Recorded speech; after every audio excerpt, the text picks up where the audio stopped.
सह्याद्रीच्या हृदयात वसलेला इतिहास आणि निसर्गाचं रहस्य असलेला एक किल्ला म्हणजेच हा रायरेश्वर किल्ला। याच किल्ल्यावर छत्रपती शिवाजी महाराजांनी स्वराज्य स्थापनेची शपथ घेतली।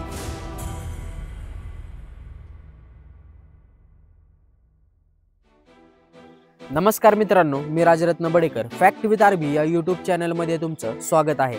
आज आपण सह्याद्रीच्या कुशीत वसलेल्या एका पवित्र ठिकाणी आलो आहोत, जिथे फुलं, औषधी वनस्पती, निसर्गाचं एक अद्भुत चित्र आपल्याला पाहायला मिळतं। हेच ते ठिकाण जिथून हिंदवी स्वराज्य निर्मितीची सुरुवात झाली। चला तर व्हिडिओला सुरुवात करूया।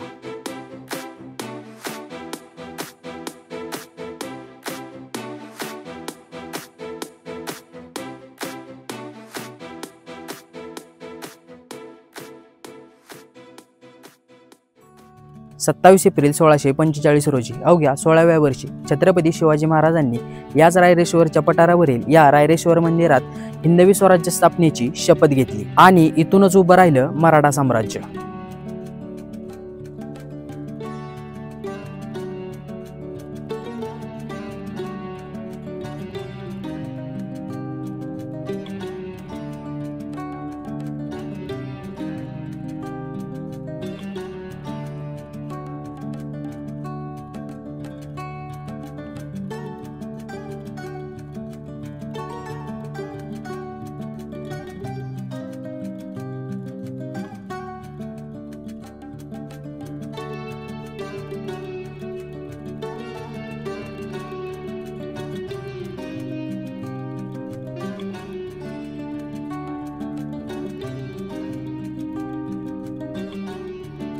रायरेश्वर पर्यंतचा प्रवास अवघ्या 15 मिनिटाचा सोपा ट्रेक असला तरी या प्रवासात प्रत्येक पाऊल निसर्गाशी जवळीक साधतं।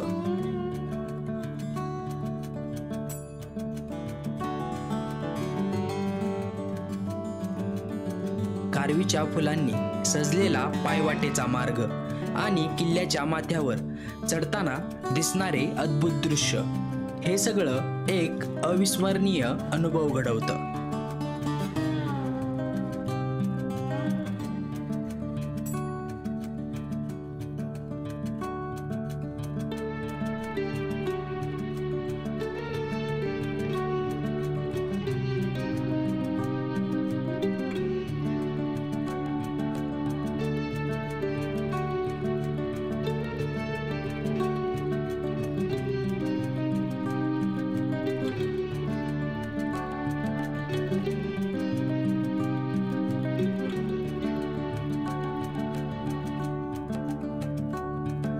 रायरेश्वर पठार हे निसर्गप्रेमींसाठी एक स्वर्ग आहे। या पठारावर 200हून अधिक प्रजातीची फुलं आपल्याला इथे पाहायला मिळतात। गुलाबी, तेरडा, पिवळी सोनकी, जांभळी, कारवी, प्रत्येक ऋतू या पठाराला वेगळा रंग देतो। ऑगस्ट ते ऑक्टोबर हा फुलांचा सोहळा पाहण्यासाठी सर्वात खास काळ आहे।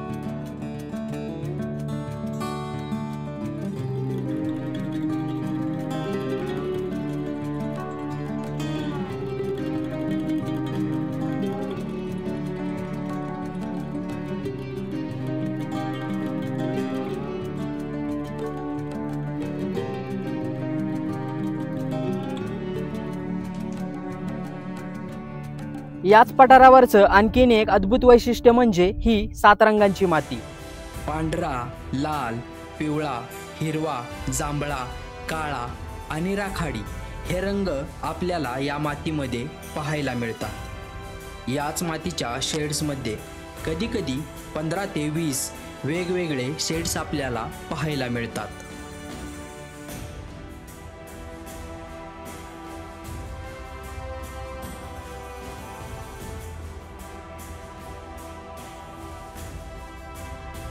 रायरेश्वर फक्त फुलांसाठीच प्रसिद्ध नाही, तर औषधी वनस्पतींसाठीही ओळखलं जातं। दातपाडी एक अशी वनस्पती ज्याचा हलकासा स्पर्श सुद्धा धोकादायक ठरू शकतो।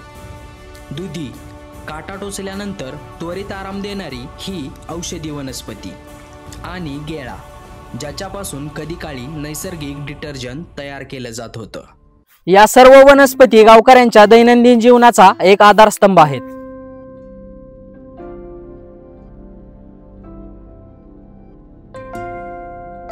आज रायरेश्वर पठारावर सुमारे 40 ते 45 घरं आहेत। गावकऱ्यांचं मुख्य उत्पन्न हे शेती आणि पर्यटनावर अवलंबून आहे।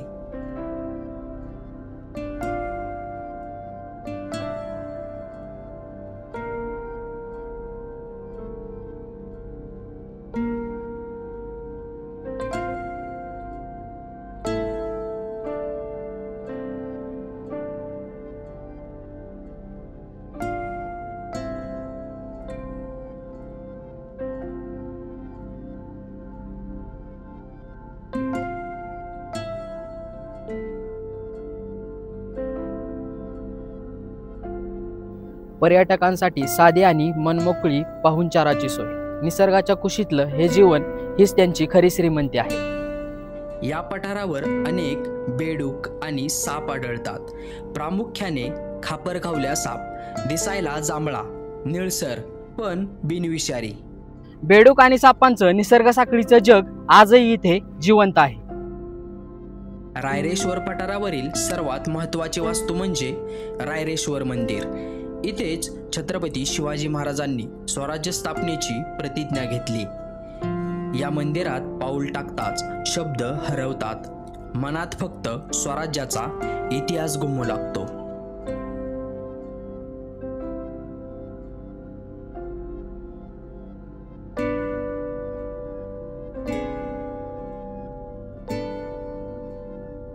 रायरेश्वर किल्ला हा केवळ इतिहास सांगणारा किल्ला नाही, तर तो निसर्गाचा उत्सव, औषधी वनस्पतींचा खजिना आणि सह्याद्रीच्या सौंदर्याचं दर्पण। प्रत्येक पर्यटक इथे येऊन स्वतःला निसर्गाशी एकरूप झाल्यासारखं अनुभवतो। मित्रांनो, हा सह्याद्री खरंच सुंदर आणि प्रेरणादायी आहे।